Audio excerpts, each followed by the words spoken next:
This is the Royal Institution in Albemarle Street in the heart of London, which for nearly 200 years has been the home of scientific research and experiment in Great Britain. It was founded in 1799 by Benjamin Thompson, Count Rumford, for, as he put it, the teaching by courses of lectures and experiments, the application of science to the common purpose of life. And it was granted its charter by George III. Since that time, some of the world's greatest chemists and physicists have lived here and made their discoveries in its laboratories. And all around us we find bits of apparatus of great interest which they left behind. For example, this is one of the first thermos flasks. It was invented by Sir James Dewar. Sir James Dewar was the first to liquefy hydrogen and oxygen and air in quantity, and he had to have a vessel to keep them in, to keep them cold. And so he invented the thermos flask, which we also call the Dewar flask, which is so useful to us still today. Only 2 years after the institution was opened, Rumford appointed a young man called Humphry Davy, whom you probably know best as the inventor of the miner's safety lamp. Here are some of his early designs for that. Davy also discovered the first anesthetic, nitrous oxide or laughing gas. And most of all, he used the new power of electrochemistry to discover many important new elements like sodium and potassium and calcium and magnesium. In addition to this, he was a wonderful lecturer, so much so that it was almost impossible to get any tickets for his lectures here. But a young bookbinder's apprentice was very lucky to be given tickets for Davy's lectures by one of his customers. And he came to the lectures, and he wrote up 4 of them in this book here, beautifully written up in his own handwriting. And he bound the book, being a bookbinder, and he sent it to Sir Humphry Davy, as he then was, asking for a job. In fact, he had written his own reference. And Davy was so impressed by this that as soon as a vacancy appeared, he offered the young man a job as his assistant. And that was a great thing to do, because the young man was Michael Faraday, the greatest experimental scientist who ever lived.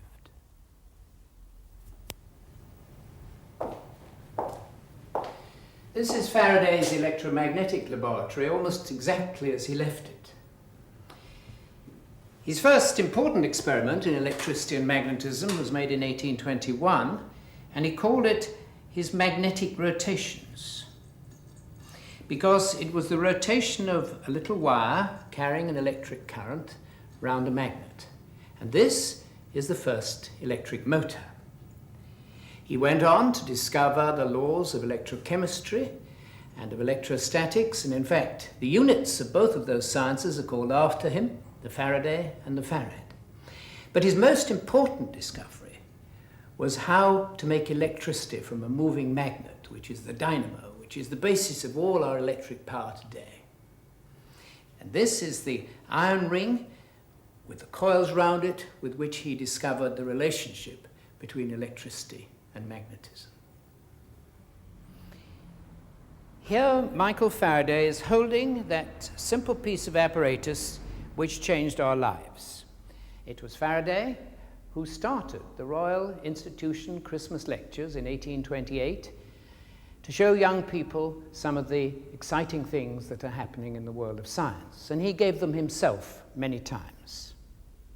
Today, we begin the 156th series of Christmas lectures, and they're to be given by Professor David Pye of Queen Mary College, London. David Pye is a zoologist. He has strong interests in physics and electrical engineering. He's worked in sonar and radar and nerve physiology, and he's also a world authority on bats. So he's well qualified to give these lectures, which are about how we, other animals and machines communicate. I hope you enjoy them.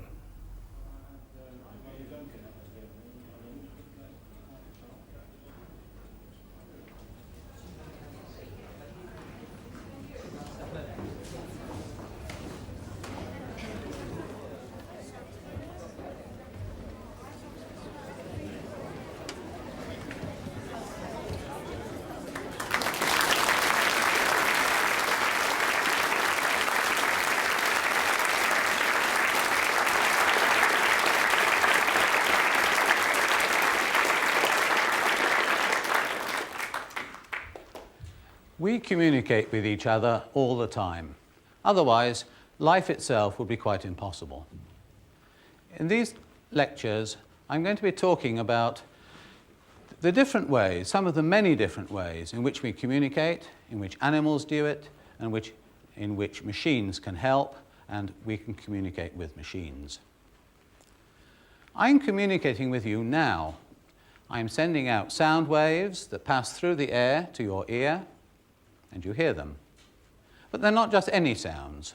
I'm using a special code to convey my meaning called the English language. Your brains are familiar with the English language, decode it, and I hope you then understand my meaning. Of course, there are many such codes. Foreign languages. If I said Head ut astat, would anybody here understand? Seasonal greeting at this time of year, Head ut astat. It is the Estonian for Happy New Year.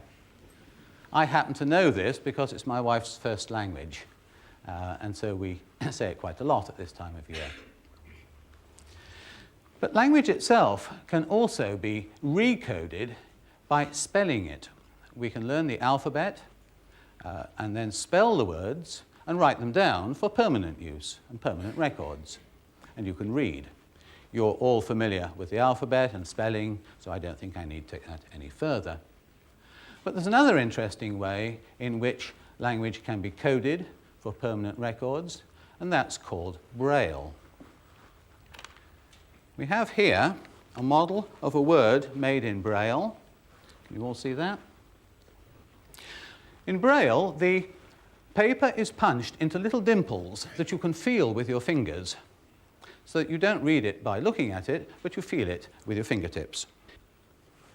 We've given each of you in the audience here a complete copy of the code, and I'd like you to practice now or later feeling those symbols with your fingertips and seeing if you can identify by touch the pattern of raised dots. If you'd like to learn the whole code, then it might be of an advantage because there are books that are written in Braille language, and you'll be able to read these in the dark. If you like reading in bed, there's no need to go under the blankets with a torch. You just sit there in the dark and read. Now, we have somebody here today called Susan, who is an expert at reading Braille, and I would like you to meet Susan, and I'll give her this book and ask her, hello, Susan, if I give you this book now, will you open it, please, any way you like, and read us a little bit from the book. By and by, Piglet woke up. As soon as he woke, he said to himself, "Oh." Then he said bravely, "Yes." And then, still more bravely, "Quite so." But he didn't feel very brave, for the word which was really jiggetting about in his brain was heffalumps. What was a heffalump like? Was it fierce? Did it come when you whistled? And how did it come? Was it fond of pigs at all? If it was fond of pigs, did it make any difference what sort of pig? Supposing it was fierce with pigs, would it make any difference if the pig had a grandfather called Trespassers William? Thank you very much.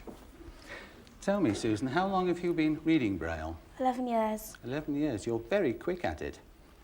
You seem to be reading with both hands. Yes, we do. And do you read each letter individually and then spell the word? You seem to be too quick for that. Well, we don't trace each individual dot, but your finger picks up the format of the dots, thereby enabling you to read more fluently. You also seem to be reading about a whole line before you started speaking, so you're looking ahead, it seemed to me. Yes. And this is commonly what you do. You have to know what's coming next to read quickly, do you? Yes, that's right. Well, thank you very much indeed. Thank you.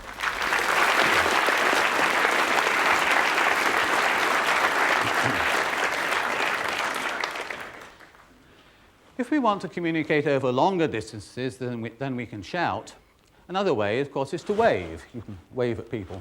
And that, too, has been coded so that messages, very specific messages, can be sent to the other end. It's called the semaphore code. We have with us today two cadets from the Royal Naval College called Mark and Ian. And I'd like you first to meet Mark. Hello, Mark. Your uniform is communicating with me. It tells me that you are in the Navy as a cadet, and you also have some badges or insignia on your sleeve. Can you explain what those mean? Yes. To other cadets, this means I'm a cadet petty officer. Yes. And these 3 stripes are 3 years good conduct. I see. So there's quite a lot of information there once you understand what the coding means. Fine. You've learned semaphore.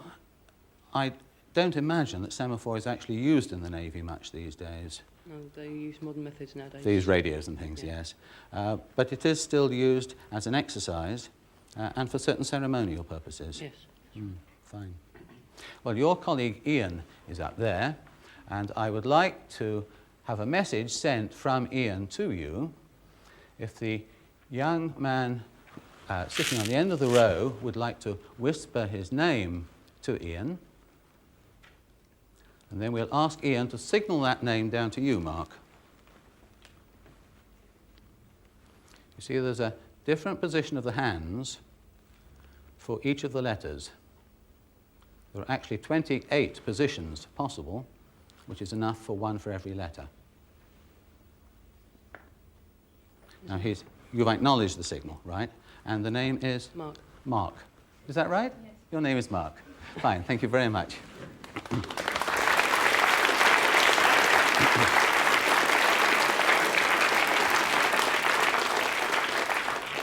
We also communicate a lot of our feelings and so on with posture, the way you stand, the way you hold your arms, your facial expression and so on.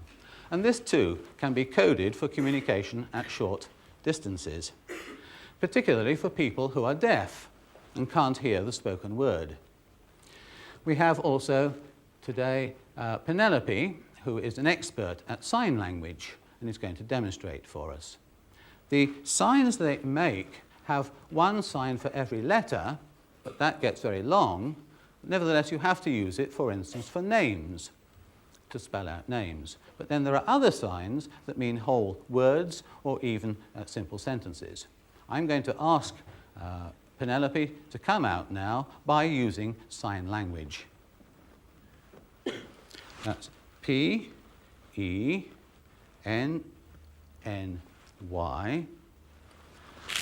Can you come to me, please?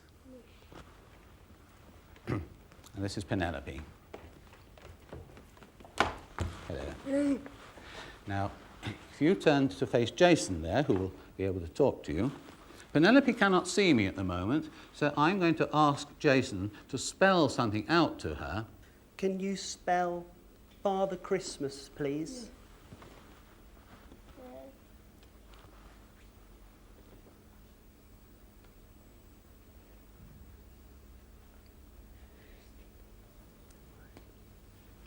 Thank you very much. Splendid. You notice that although everything can be spelt with the hands, it would take an awful long time to give a long message. And so the short code is used as well. But also, all possible cues are used so that when people are communicating, they do make the lip movements associated with speaking, and lip reading is also a part of this. I'm going to ask Jason and Penelope to have a short conversation now. Jason will ask her some questions. Where did you go for your holiday last year?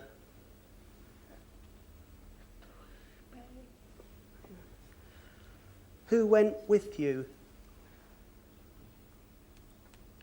Did anybody understand the answer? Would you like to tell us, Jason, what the answers were? I asked her where she went Yeah. on holiday and she said Spain, and asked who she went with. She said her mother and father. Thank you very much. Bye-bye.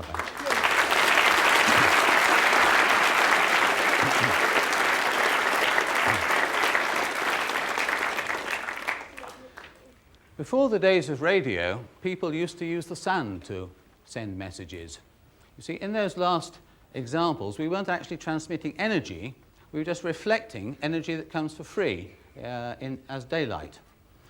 In countries where the sun is more reliable than it is in this country, it can be used to send messages by code in a device called a heliograph.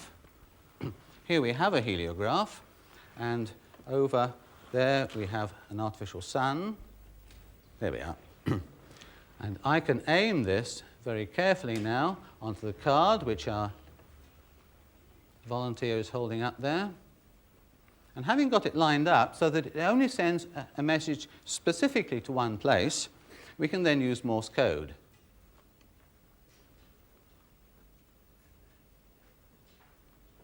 Does anybody know what the message was?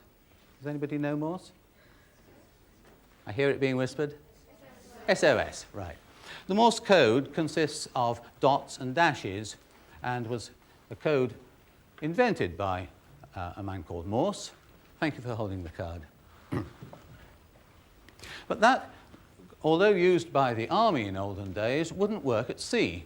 If you imagine that the ship would be rolling on the waves, then it would not be possible to aim the sun's beam off a mirror very accurately. And so ships that then had tall masts and rigging used a different way to fly flags. Can anybody read that message? Anybody guess? It says Royal Institution. But although you can spell out a message in that way using the letters, again, there is a short code. If you fly one of these flags on its own, then it stands for a whole message. A ship flying the flag A here, Royal, this is the A, if you fly that on its own, it means I have a diver down below, keep clear and don't go too fast, because obviously that would be dangerous for a diver that was working underneath the sea. And another ship might not be able to see there was a diver there. And it's interesting that that symbol is understood to stand for the whole of that message in all the maritime languages, so that you don't have to hope that the crew of another ship can speak English and understand a whole printed message in letters. That sign means that to all maritime crews. In general, if you want to send a message from A to B, you have a transmitter that sends energy. That energy is then coded in a way that represents the message you're transmitting, and the receiver has to be equipped with a means of decoding it to provide the essential information that's being sent. Mr. Bill Coates is the Senior Experimental Officer here at the RI and has worked here for 37 years. He's due to retire next September. If you've seen earlier Christmas lectures, then you're sure to be familiar with him. Bill Coates has arranged here a series of transmitters in which we're going to send a signal down several different forms of radiated energy, one after another. Here we have a jet of water coming out of this glass jet here and going over to hit a membrane on the end of this tube here. On the jet, he's now going to put a small ticking clock.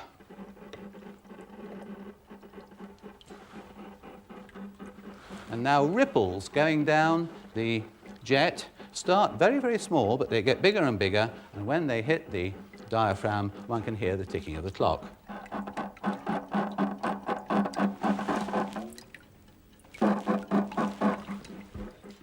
That experiment was first done in the Christmas lectures at the RI here in 1889.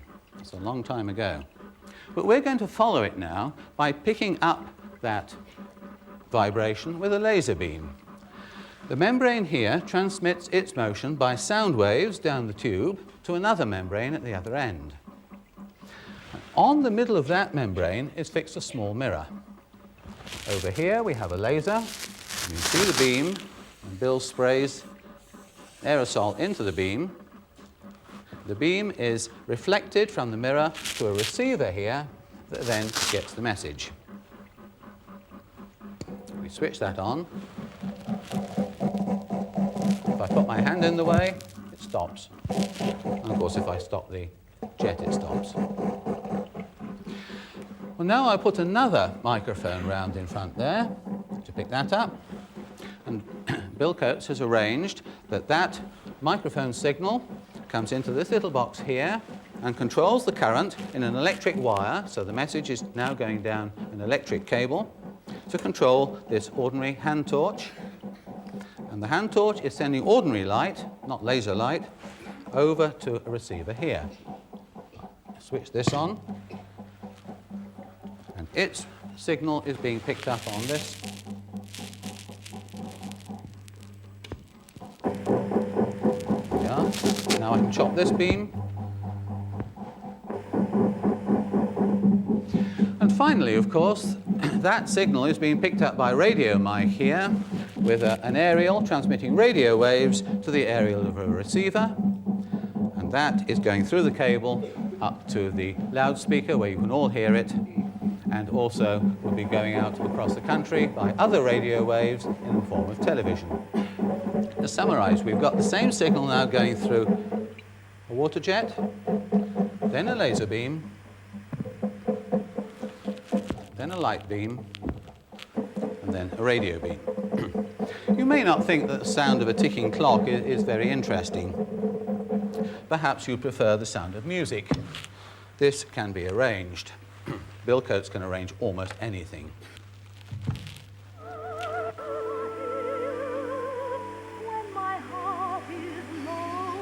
Sound of music going down a light beam.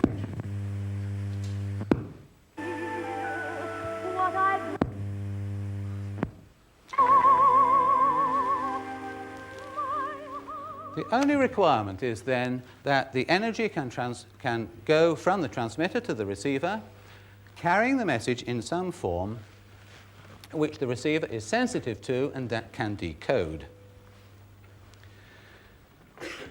Let's have a look at some of the ways in which this coding is done. We have here on the lower beam of the oscilloscope a wave that could represent a light wave or a radio wave. In fact, it's just an electrical signal that imitates any form of wave that will propagate from transmitter to receiver. On the lower screen down here, we have a spectrum of that wave. This is a graph of amplitude by frequency, and we see there is just one frequency there. It's a simple sine wave. Well, now on the upper beam of the oscilloscope here, we have a signal of 1 kilohertz. That's the same as the Greenwich time pips. And let's say we want to transmit that to some distant point by radio. The first way in which we can do it is to take the carrier wave, as it's called, the radio wave, and vary its amplitude. We can make it bigger and smaller in time with the signal that we want to send.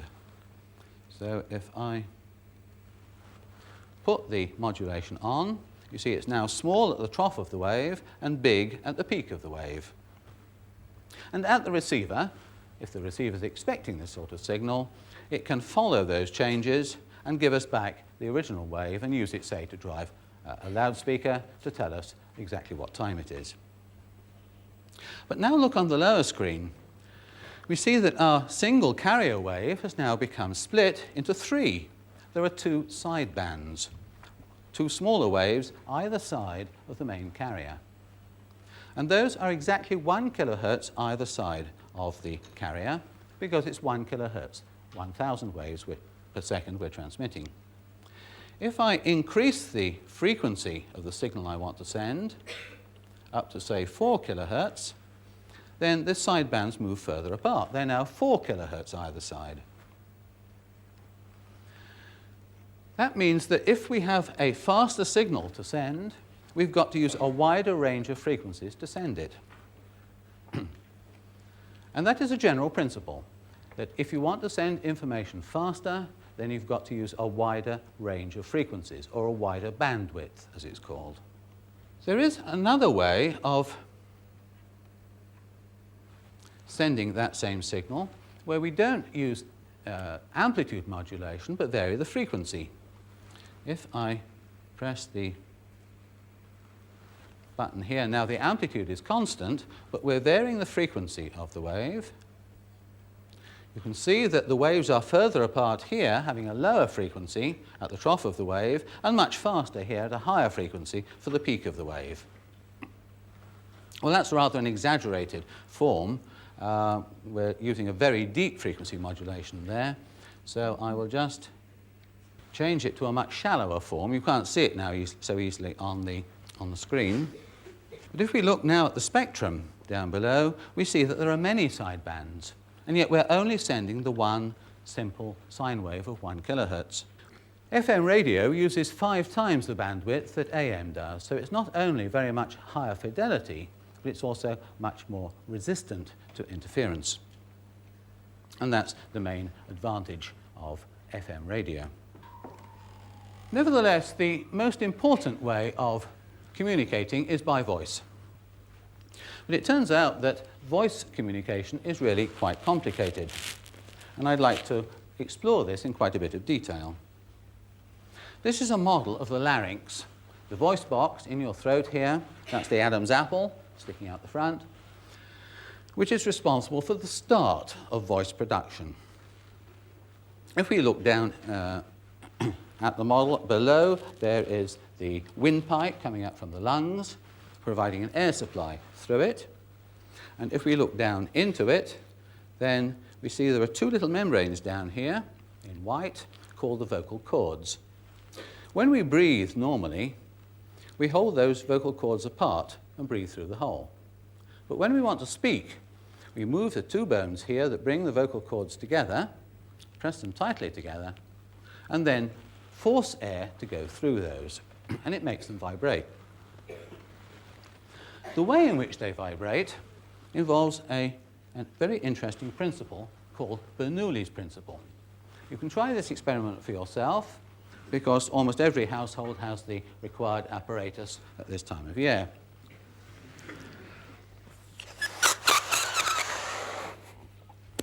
There's one.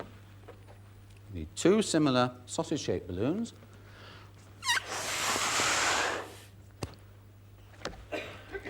And hold them close together like that. Now, if I blow through the gap between those, you would expect, wouldn't you, that the wind would blow them apart. But it isn't so. What happens is it sucks them in together. The wind blowing through the gap has to go faster. And by the law of conservation of energy, and rather surprisingly, the pressure drops, so the balloons are sucked together. When they come completely closed together, of course, the air can't get through anymore, so there's no effect. And so they bounce apart again. And the moment they open, the air starts to go through and pulls them together again, and so they vibrate. You watch.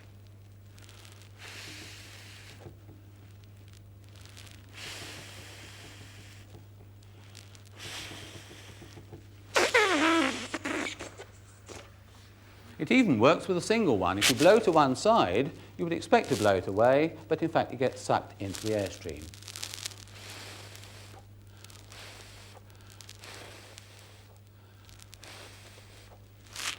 And that's exactly the principle that keeps an aeroplane up too. An aeroplane wing is arranged so that the airflow over it is faster over the top, thus reducing the pressure and pulling the plane upwards and holding it in the air. So the vocal cords vibrate, and they make a very complex sound with many different components. But that's only the start of it. You see, on this half head here, here is the larynx in the throat, Adam's apple there, the vocal cords stretched across the top of the windpipe or trachea. In order to get those sounds out, they have to go up here through the mouth, over the tongue, and out through the open lips. And also some of it goes up through the nose and out through the nostrils. In order to make vocal sounds, actual voice sounds, you have to change the shapes of those cavities. You can't change the shape of your nose cavity, but you all know that if you have a heavy cold, or if you hold your nose, your voice sounds different. To make the difference between R, E, O, U, and the common vowel sounds, you have to move your mouth and arrange your lips and your tongue in different ways. And this selectively increases the energy in some of the complex components made by the larynx and reduces others. And it's only after you've done that that you get the different sounds. I can demonstrate this theory with a device that has been built for clinical use, for testing laryngeal function, and for voice therapists. Has been developed at University College here in London. Our volunteer this afternoon is Jeremy, who's going to come down and wear the apparatus for me. Hello, Jeremy. Now, I'm going to put these two metal pads either side of your larynx, and then they will be able to pick it up. Is that about the right position? Yeah. If you hold it in place, just fasten the, not too tightly. Is that snug and comfortable? Yeah. Fine. Now, if you'd like to come over here, and we'll plug you into the machine. Just stand just to the side, yes. We switch on. Now, would you like to say R? E? O? Oo? And you see that although the sounds were very different, it looked exactly the same. It's not the larynx that's making the difference, it's the cavities of the mouth, which he changes in order to make the different sounds. Would you now like to sing just a few little notes? Ah, ha, ha, ha. You see, as the voice pitch changes, the larynx does change. The waves get closer together. Could we see that again? Fine. Now, I would like to ask you to read something so that they can't hear your voice but can only hear what your larynx is doing. So if I put you now in this soundproof booth, you sit down in there. I'm going to ask you to read this poem, and then when I wave at you, go back to the beginning and read it again, please. Just let me shut the door. There we go.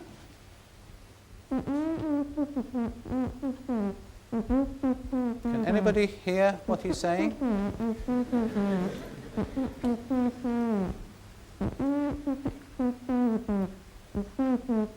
Let's go back to the beginning, okay? And now here with the microphone. Pussycat went to sea in a beautiful pea green boat. They took some honey and plenty of money wrapped up in a £5 note. They looked up to the stars above. Thank you very much. I'd like to come out now. Bring the poem with you, because we have something else to do yet. You see, the larynx itself makes a very boring noise, and all the rest is done with the mouth. Well, if that's true, let's try changing the characteristics, the acoustic characteristics of the mouth cavity. We can do that by filling it with a light gas, such as helium. We have here some medical quality helium. If I take just a couple of lungfuls of this, then it will change the resonances of my mouth cavity up quite appreciably so that my mouth produces very different sounds. But the larynx is unaffected. I'm going to do this first, and then we'll do it on Jeremy, who's still wearing the laryngograph. So if I turn this on,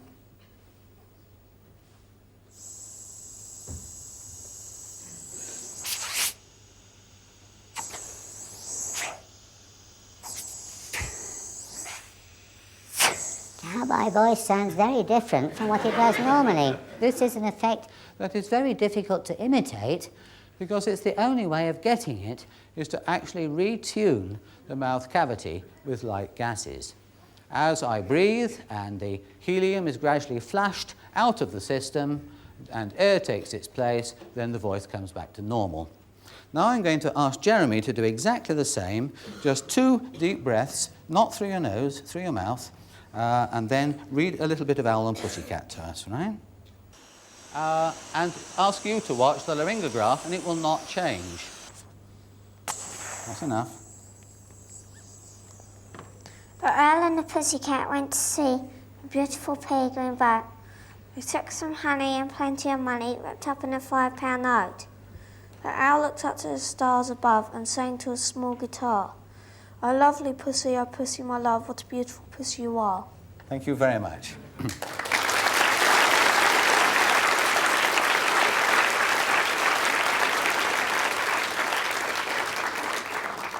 and the laryngograph didn't change at all. It's often very difficult to speak when your voice comes out different from what you expected.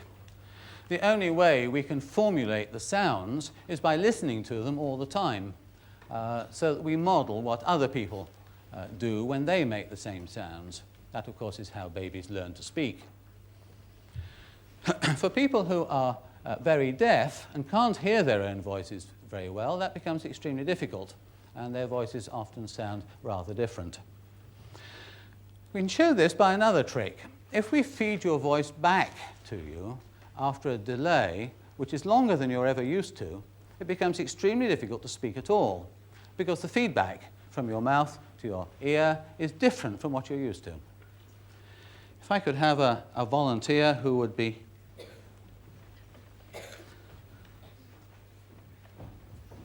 What is your name, please? Ben. Ben. Well, thank you for coming, Ben. What I'm going to do is to put some earphones on you, and then we'll have a microphone, and I'll just get the poem back again for you to read. And first of all, you will hear your own voice through the microphone quite normally. And then I will throw a switch on the tape recorder so that your voice is recorded here on the tape. Then the tape moves to there, and a third of a second later, you will hear it come back to you.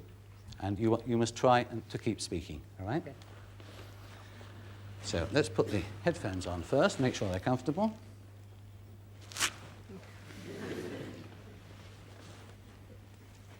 Is that comfortable? Yes. Right, if you'd like to start speaking, hold the microphone and just read from there. Okay. The owl and the pussycat went to sea in a beautiful pea-green boat. They took some honey and plenty of money, wrapped up in a £5 note. The owl looked up to the stars above and sang to a small guitar. Oh, love, lovely pussy, oh, love, love, my love. What a beautiful pussy you are.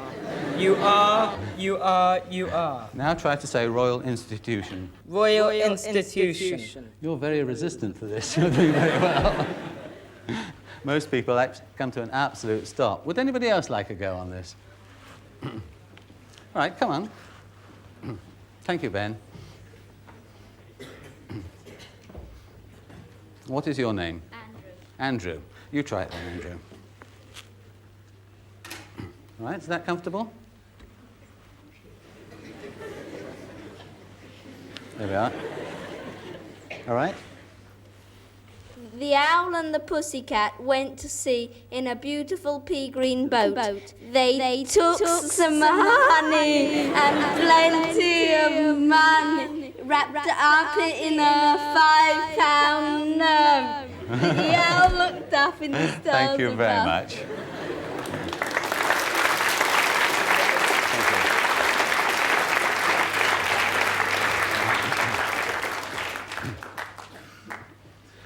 Well, if all the larynx does is to make that series of waves down there, and everything is done further up to make different sounds, we should be able to produce a voice of a sort using an artificial larynx.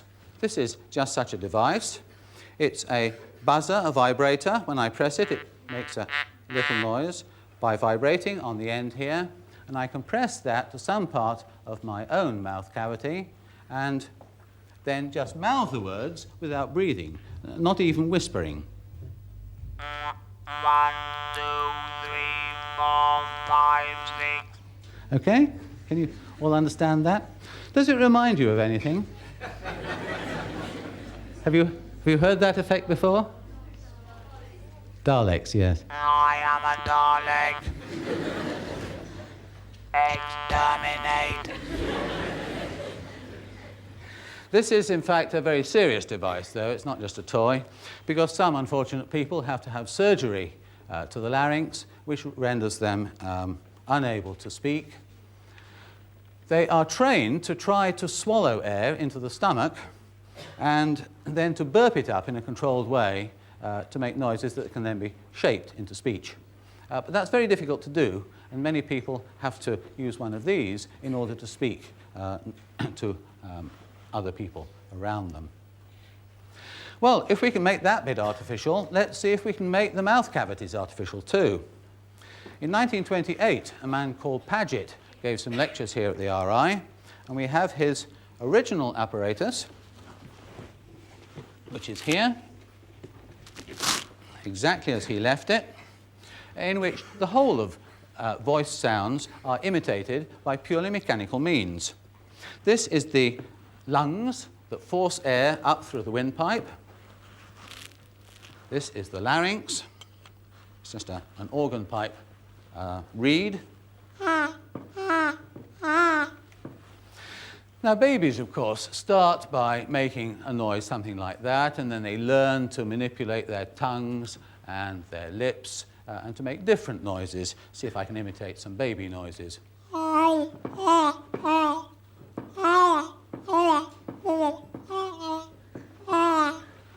as they practice making sounds and speech better, then they shape their mouths into specific shapes. For instance, this one is a tube, exactly as made by Paget, with two cavities representing the positions before and behind the tongue.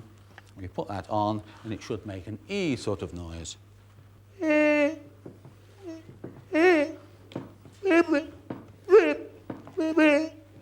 trying to say baby on it.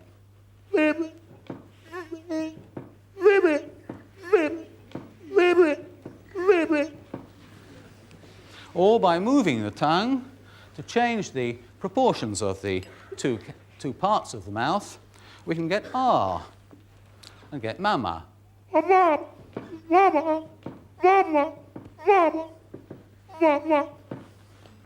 And that is a simple voice synthesizer. These days, though, a voice synthesizer can be made very much better by doing all those functions, but doing them electronically. Over here we have a good voice synthesizer.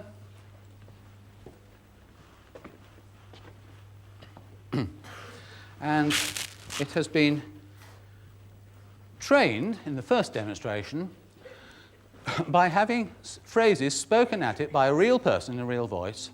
And those sounds have not been recorded, but they've been analysed so that the instructions to a synthesizer have been stored. All right? Here is the first message, spoken by a real person, but stored only as instructions to a voice synthesizer. An apple a day keeps the doctor away. A different person said, a bird in the hand is worth two in the bush. And a lady's voice said, sorry for the delay, please wait for dial tone. That last message gives you a clue that this demonstration has been provided from the research labs of British Telecom. In another demonstration, though, we can get this voice synthesizer to read actual type. Could I have your name, please? Rachel Boyer. Bora. Rachel Bora. Let's type that in and see how it gets on.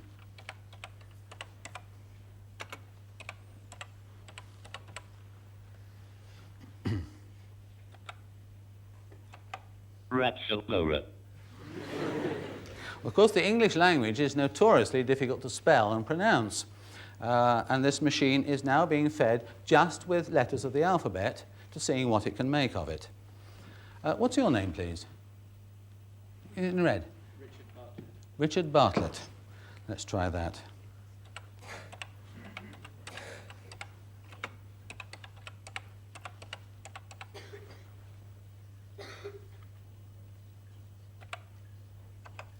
Richard Bartlett. Did rather better at that. Let's try Bill Coates, shall we?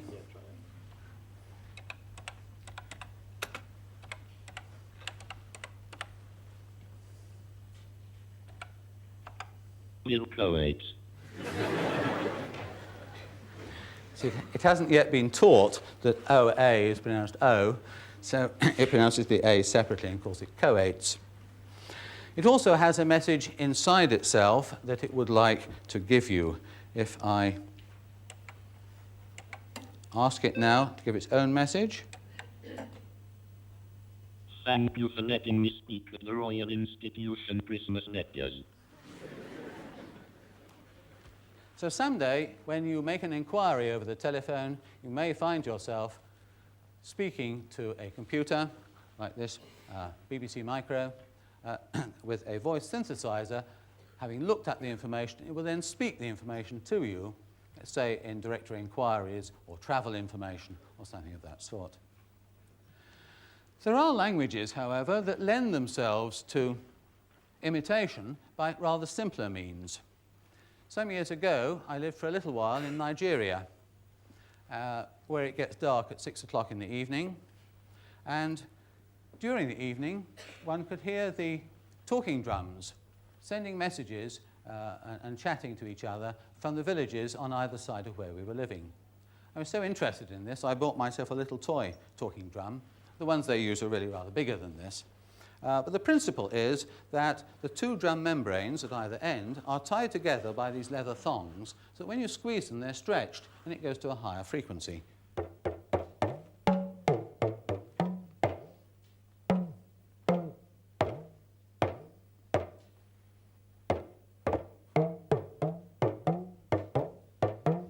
Now, you can't imitate the English language on that, but the Yoruba language has certain cadences and rhythms and timbres that do lend themselves to imitation by a drum.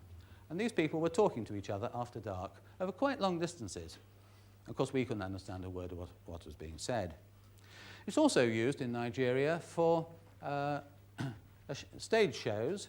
In a cabaret, for instance, a comedian will come on with a talking drum and tell jokes on the drum and have the audience rolling in the aisles without ever saying a word. It's really, really rather fascinating. There's another class of devices that are commonly called voice synthesizers today, such as the ones in some motor cars that talk to you and say, your fuel is getting low, or something of that sort. Here's a very simple little toy that uses the same device. It's a spelling toy. Listen. Spell happy. Happy. Well, I'm going to get this wrong. I know how to spell happy, so I'll spell it P-P-N-M-Z. Wrong. Try again. Happy. Wrong. Try again. Happy. Okay.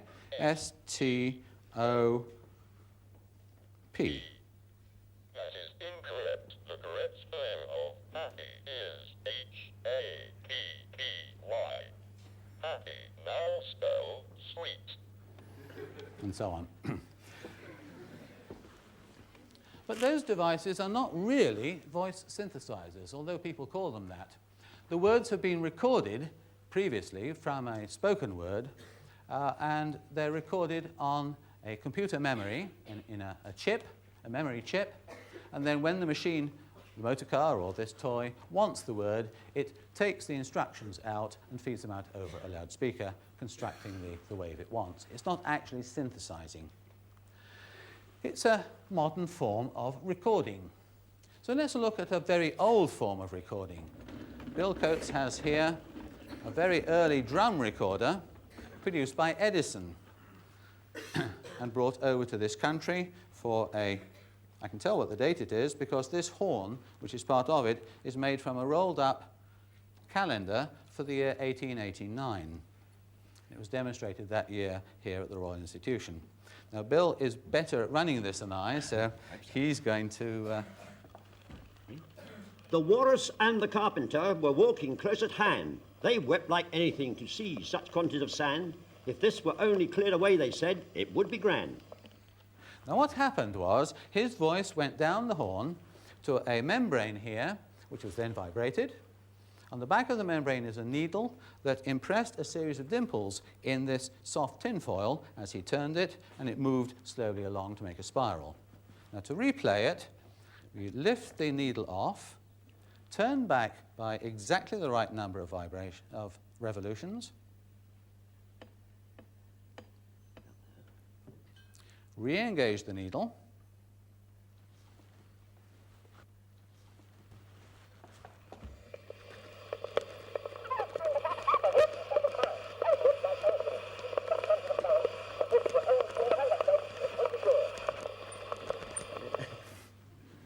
It's not very clear, is it? You can tell it's a spoken voice. You might be amused that the manufacturers of that device 100 years ago suggested you might like to buy one to capture the dying words of your nearest and dearest. You can just picture the scene, can't you? When I was a boy, we used clockwork gramophones, and the recordings came in the form of a plastic disc, such as this, that was rotated at 78 revolutions per minute, but worked on exactly the same principle as that. It lasts for 3 minutes.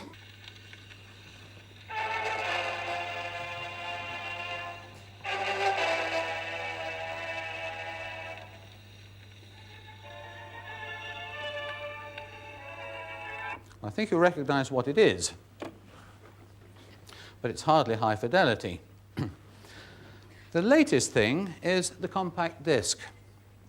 On this very much smaller disc, we can get a whole hour of music at very high fidelity and in stereo. Well, now we can load that into a machine.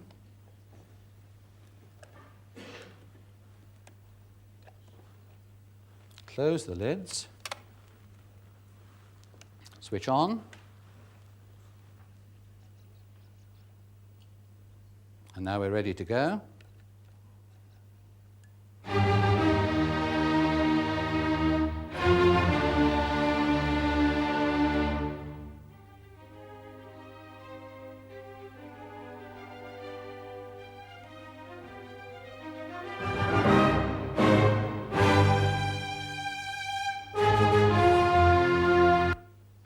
Obviously a vast improvement on the old wind-up gramophone.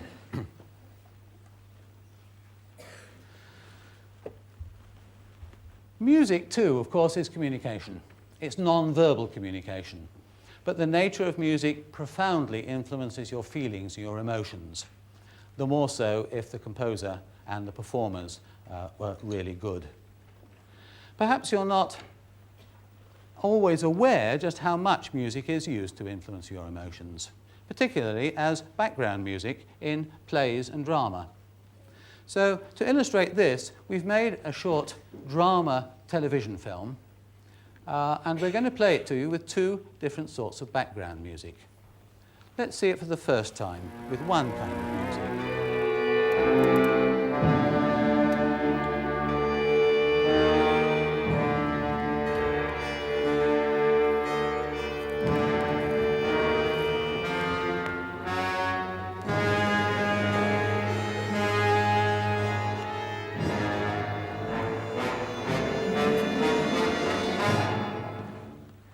What do you think was behind that door? Now we'll wind back the film to show that it's exactly the same piece of film, but a different soundtrack. And I think you'll see even the facial expression changes.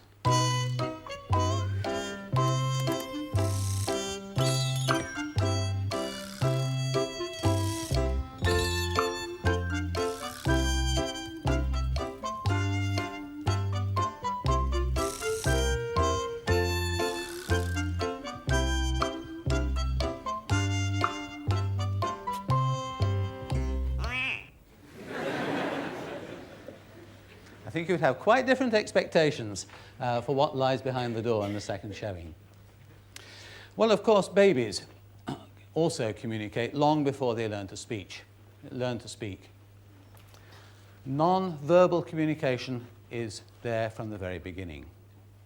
I have a friend called Lucy who will be 1 year old on the 8th of January.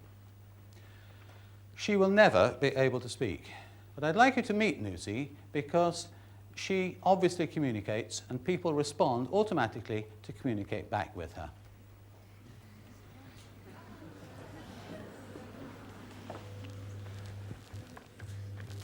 Hello, Lucy. Hello, then. Yes. Yes, love to. Come to me. There we are. Isn't that nice? Yes. You tickled. You ticklish, eh? You ticklish? Yes. Yes, you are ticklish, aren't you? Mm-hmm. We've got some plastic toy tools here, which I'm told Lucy likes. Do you like that? Yes. That's super, isn't it?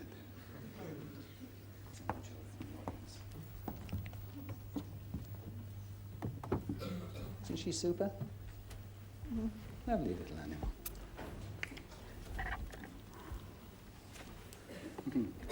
In the next lecture, we'll be looking at some of the very many and varied ways in which animals communicate with each other.